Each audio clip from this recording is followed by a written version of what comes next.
In the future, there are going to be two types of people. Those who use one of the most powerful tools in the history of humanity to do something cool and build a life they can look back on and actually be proud of. And then those who used it as a pure distraction to waste their lives. And probably 95, maybe even 99% of people are going to be the latter. And if you don't want to be one of those people, it's important to ask yourself, how much of your one life has a device in your hand taken from you? How long have you known about this problem, yet are still doing absolutely nothing again to change it? What kind of life are you building for yourself because of that damn phone?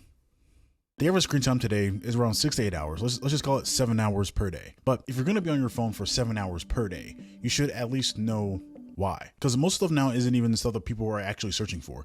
It's just based on an algorithm. Think about how many things that you watch or consume that you didn't actually search for, but an algorithm just showed it to you. This video is probably an example of that. Now I think YouTube's a little bit different because on YouTube, you can actually search for stuff. Like search is actually a big function on YouTube, but on other apps like TikTok, Instagram, almost anything short form, none of it is searched for. 99% of it isn't even stuff that you ask for. It's just stuff that an AI algorithm that wants to keep on the app as long as possible gets thrown to you to try to see what you like the most. It's not even just short form content or social media, stuff like that. It's damn near everything you do on your phone. You know what I mean? Like every time you unlock your phone, what are you doing on it? Are you doing anything to learn something? You're trying to find out something? Like, of course, if you're trying to like message someone something important, or you're trying to Google something because you want to know a fact about something, or you're trying to find somewhere to go on a map. Okay, cool, fine. But that doesn't take 7 hours per day. Like, okay, like if someone asked you, what was the last 10 hours on your phone like? Could you remember it? Because maybe 1 hour a day is actually spent on productivity uses, but we all know that that's best case scenario. And usually our idea of being productive is just watching a bunch of self-improvement videos while doing nothing while we're laying in bed, like a drug addict. Because if this was a type of drug, or this was some type of substance, if this was something that not every single person from age 0 to 99 was doing, you would be seen as a crazy person. If someone was watching you in third person with your phone addiction, and if it was anything else, they would need to call somebody because you would need help. But because it's just a phone, and I don't even think that a phone addiction is even like a serious medical thing yet, nobody cares. And it's kind of like, it kind of reminds you also like with cigarettes in the past, how like, I don't know what time period in like the 1910s or 1920s, everybody was smoking cigarettes. So they were even like kids, 12 years old, smoking cigarettes. But then over time, we realized, that's not good. I feel like that's going to happen with phones, or I think people already know that that's happening with phones and phone addiction and online stuff. It's just the fact that it's profitable for a lot of trillion-dollar companies, like everybody on social media, and technically they're not forcing you to do anything. And the fact that it's not a chemical addiction, it's more of a psychological phenomenon. Quick little side point. This is going to come back around to something. So in the book Top 5 Regrets of the Dying by Bronnie Ware, she's living with and taking care of older people who are approaching the end of their lives. And because they're at the end, they're open to telling her some of their biggest regrets that they've had in their lives. And she's just basically just compiled a list of the top 5 regrets of the dying. And if you want to know what they are, the top 5 are: I wish I lived true to myself. I wish I hadn't worked so hard. I wish I'd expressed my feelings. I wish I stayed in touch with my friends. And I wish I let myself be happier. Which is already very deep, and you can take something from that. But I have a prediction that 50 years from now, when it's our turn to die and we're on our own deathbeds, the 6th regret is going to be, I wish I hadn't spent so much time on that damn phone. Because there is no way that someone's going to reach the end of their one life and be proud they spent hours, not even hours, years of their life doing nothing, swiping. I know people don't like to think about this too much, but your life is short. Even if you're pretty young, your life is still pretty short. Let's say you're lucky, right? If you're lucky, you get 75 years of life, which sounds pretty long, but if you think about it, that's already not even too long. And because we're human beings, for some reason, we need to sleep 8 hours every single night just for our brains to function, which is a third of your life. Meaning that if you are lucky to live until you're 75 years old, you will sleep 25 years already, which leaves you about 50 years left awake, which is already crazy. If you really think about that, you maybe if you make it to your 75 years old, you only really have 50 years awake with your eyes open. But now, since most people spend 7 hours per day looking at a screen, that means on average from age 0 to 75, the average person is going to spend over 22 years looking at a screen. Fuck it, I'm gonna use a better math example. Let's say you're 25 years old right now. That means you have around 50 years left of life if you're lucky. And if you're gonna sleep a third of those 50 years left, that means you only have 33 years left awake. Right now, if you're 25, if you make it to your 75, you only have 33 years left awake and you're done. And out of those 33 years you have left awake, once again, not including work or anything like that, if you spend 7 hours per day looking at your phone, that means you will spend the next 10 years looking at your phone. And what it really comes down to is that if your phone is just distracting you from the things you actually want to do, and it's not adding anything to your life, do you want to spend the next 10 years of the one life you'll ever have looking at pixels? One of the biggest things that happen whenever you do start to, look into self-improvement, you want to start doing more with your life, or you want to start studying or start a bit, you start going down that route, right? One of the first things you realize is that the main thing someone needs to really accomplish anything in any realm, any endeavor, is focus and consistency. And it's not hard to understand why most people never really become the thing that they actually really want to, is because there's just a lack of focus across the board. And of course, you can chalk this up to, a million different things. But we all know that the number one thing that distracts most younger people, Gen Z or whatever, is our phones. It is the easy number one thing above anything. And it's one of those things when you realize that if you can't even beat your phone addiction, if you can't even put your phone down, you're never going to achieve anything at all. And not saying you got to become a billionaire or do anything major, but if you want to write a book, if you want to become an athlete, if you want to become, a business owner, if you want to become a doctor, if you want to move up in a company, if you want to do damn near anything, you need to have focus. But what kind of life are you going to expect to have if you can't even break a phone addiction? Because it's just getting worse. Because I remember me and my girlfriend were watching Modern Family, and it's interesting because it came out in 2008, and that was maybe right between the time when the iPhone was coming out. And it's interesting because we see people walking around or doing different things. People aren't really on their phones too much. Sure, may have there might be a little BlackBerry or whatever, little slide out keyboard, but they're not glued to their phones doing nothing. But in real life, a couple of weeks ago, I was driving around and I saw somebody crossing a busy mall, highway, street, whatever, freeway, whatever, and they were looking at their phones while they're walking across the street. And it's why? You're not doing anything on your phone. I apologize if I get a little frustrated about this. It's just because I remember for me, I used to constantly just be on my phone doing nothing. I'll be fighting sleep. I'm damn near passing out, trying to scroll a couple more times at 2, 3, 4 o'clock in the morning for the month straight, doing nothing. And then there's no wonder why people are upset, why people are unhappy, why people are unfocused, why people don't know what they want to do with their lives. It's because of that damn phone. Because what do you want to do with your life? Because if your life is going to be dictated on that question, don't you think you should spend at least some time thinking about that one question? How many hours have gone to thinking about that question and trying to build some kind of plan or some future for yourself versus scrolling? Because of course it's stupid to say to never get on your phone again and to never scroll, and you always got to be on your mission and go. But what's the ratio, right? If you spend 100 hours scrolling, have you even spent 1 hour questioning anything? Because it's different if you actually genuinely enjoy it. If something that you're anticipating, if you kind of space it out, you treat it kind of like a reward almost. But when it's all day, every day, first thing in the morning, late at night, while you're taking a shit, while you're driving your car, it's no longer fun. You're just as addicted to it. Because most of us younger people grew up with technology, or we were at that point where we saw it before it was really good. There were no infinite scrolling Vine algorithms. We were kind of seeing glimpses of that, but that's not the first interaction we had with technology. We can actually watch a longer YouTube video, kind of the one you're watching right now. But I'm going to be honest, the people who are 3, 4, 5 years old right now, who their first interaction with the internet and iPhones is going to be an iPhone 20 with TikTok 3.0 and ChatGPT 9 million and whatever they're going to come out with the next 5 years, they're fucked. Because even for a lot of people my age, our brains are just getting slowly boiled. The people are surprised when a week or a month or years pass by and they haven't achieved any of the things they say that they actually wanted to, or they haven't locked in, or they haven't entered their winter arc, or whatever the fuck. Because you're still doing the same shit you've been doing since you were in high school. In my opinion, my personal opinion, if you're past the age of 22, right, and you're still just consuming content day in, day out, just keep rotting your brain over and over and over again, you should feel a little bad about that. Now, once again, not saying you can't scroll every now and then,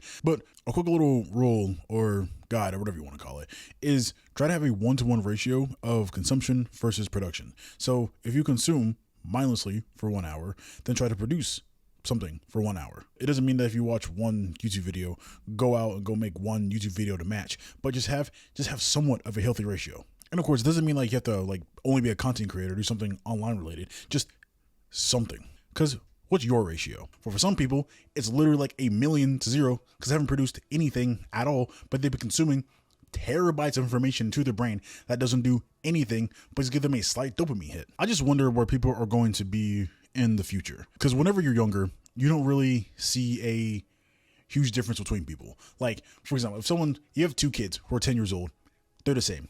Doesn't matter. 15, still the same. Doesn't matter. 18, you could maybe start to see a little bit of a difference. Like maybe like, someone's a little bit more academically involved. Someone's, like not quite there, like you can see a little bit of a difference, but nobody cares because you're still 18. There's so much volatility in life that their lives can still swing in either direction. At 20, a little bit more of a difference. At 25, you're still pretty young. You can still swing your life a bunch of different ways, but you start to see a larger and larger gap between people, especially when you hit 30 and 35 and 40. That's when you can see like extreme differences. Like 2 50-year-olds, they can grow up in the exact same place and the exact same time and have 2 completely different outcomes from their lives and how they look based on the decisions that they made whenever they were younger. You can see the person that was distracted, the person who gave into instant gratification, the person who might have been just given a bad life and just didn't maximize everything that was given to them. And then you can see the person that was focused, that tried to take a risk, try to do something a little bit different with their lives, the person who was actually committed to something long-term consistently. And I feel like most younger people keep giving the excuse to keep on scrolling because it's something that almost everybody does now. Like even older people are scrolling now. So like, it's not like it's something that's weird anymore. And it's the idea in the back of their mind that, they're still young and still do whatever they want to. But some people, kind of like me, graduated almost over 5 years ago now, over half a decade. Like you're no longer in high school. You're an adult. You're grown. Once again, I'm not saying you need to be 30 and be a millionaire and have a wife and kids, a house and everything. But at some point, it's like, how much longer? I guess the annoying or kind of frustrating part about all of this is that we already know this. You probably heard everything I said in a different way, maybe 100 different times. Yet we just swipe, scroll past it, laugh about it, scroll, continue. But I think a lot of people are going to have that midlife crisis. Because I think what a midlife crisis is whenever you reach your middle life, which is like age 30, 35, and you no longer have that mask of excuses. And you kind of look at your life and you're like, holy shit, I did not want to be here. But it's a crisis because you're no longer at the age of like 18, 19, 20, 20, like in your low 20s when you can actually still make a difference. Because at that point, you probably have debt, probably have a job, might have a wife or husband or kids, and you might be locked into something and you can't just change the trajectory of your life. Well, I mean, like technically you still can change. It's just a lot harder when you're 35 compared to when you're 21. And I think a lot of younger people, and especially this generation coming up, is going to hit that wall extremely hard because of that phone. Now, I don't want to sound all doom and gloom, like super extreme, like, you never want to be on your phone ever again. But it's all about what kind of life you want to have. Because the phone and the internet and everything that we have today is just a tool. And I see tools as just a way of extending leverage. And leverage can work both good or bad. You can use it to build your life, or you can use it to waste your life. It's almost kind of like food. It would be kind of like saying that, like, oh yeah, like junk food's bad, so never eat food again. It's like, well, no, just don't eat bullshit and eat, some chicken and beef every now and then. It's not the thing itself. There's more nuance to it. Because like it's crazy that with your phone, you can go to ChatGPT right now and ask it to do damn near anything for you, and it'll just do it.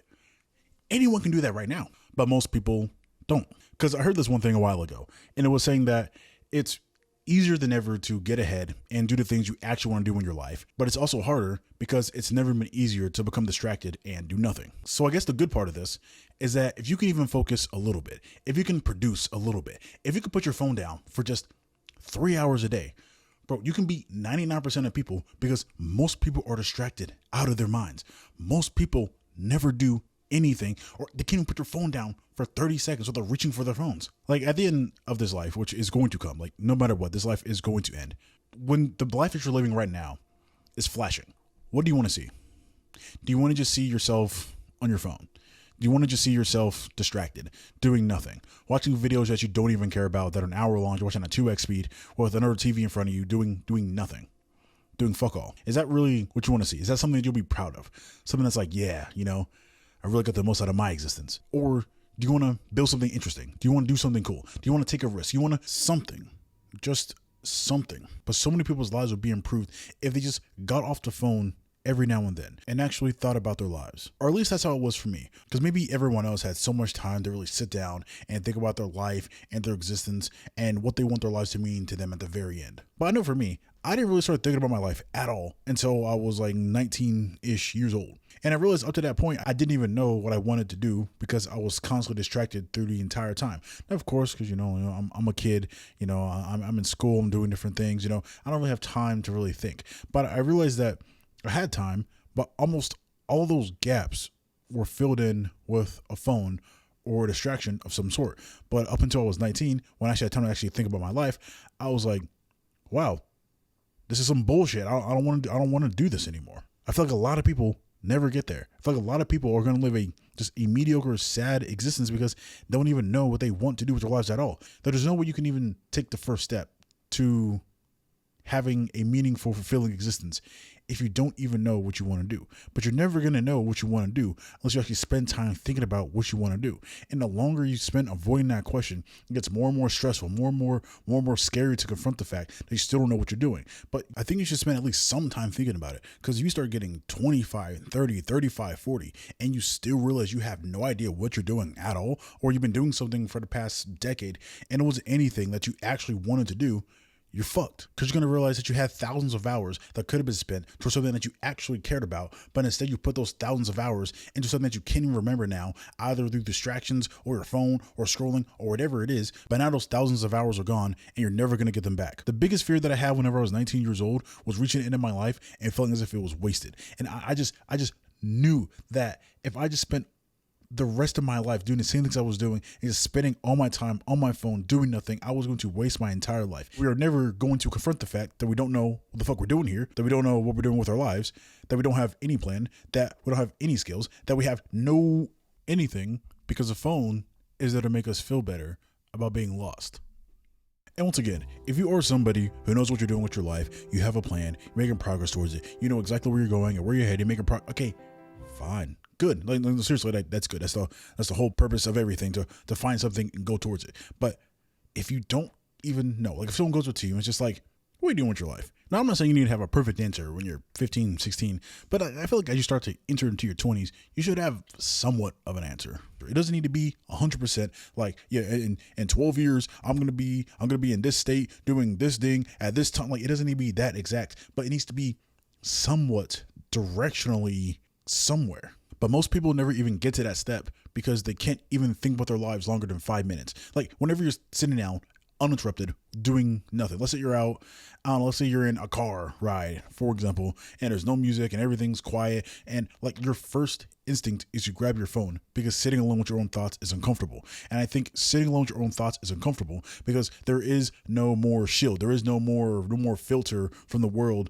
to stop your thoughts from looping back in on its own thoughts. So you just get an honest, hard look at your life and you realize that you don't even know what's going on. So instead of confronting that, it just feels better to just drown ourselves in distraction. But the problem with that is that nothing gets done long term. I would imagine every single great person, anyone who's done anything at all, at one point there was something that clicked in their mind when they were like, oh shit, I gotta do something. I don't want to keep yapping and repeating myself, but use the phone to your benefit, not as a distraction. Like, if you are going to be on your phone all the fucking time, do something with it. Because damn, you don't want to get to the end of your life and realize you wasted it because of that damn phone.